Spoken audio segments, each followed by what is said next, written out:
कहाँ से फोन आ गया यार? हाँ भैया सुनाते हैं तो फिर कहा इसकी तारीफ फोन आवत हो हाँ वो कर ससुर ने बताई थी।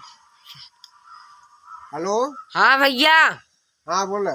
कहाँ है ता पता कुछ नहीं चला था। कैसे पता नहीं चलता? मेहमान आई गए ता पता नहीं चला था।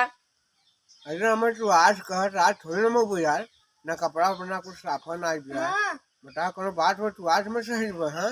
अरे सब आजे सहेजे है। अरे सब से कुत्ता है जाए हम कहे जाइए हमसे टाइम सहेजे का सप्ताह पहले कहा तो ऐसे तो इससे राय चले हाँ। आवा गलती हो गया। गलती सही कुछ नहीं टाइम सहेजे होता है दो दिन पहले हमारे देखो हमारा कपड़ा हमारा साफ भाई हाँ घड़ी लगा दिया है ऐसे जैसे रख हमरा बोलते हट। अरे 5 किलो बकरा एक खम्मा मंगा रहे तो वापस कर दे। नहीं नहीं वापस मत करे अरे अरे अरे ना ना ना ना वापस मत करना मंगाए है सही कि मजाक कर रहे हो? नहीं मंगाए है ना वो तो वापस कर दे।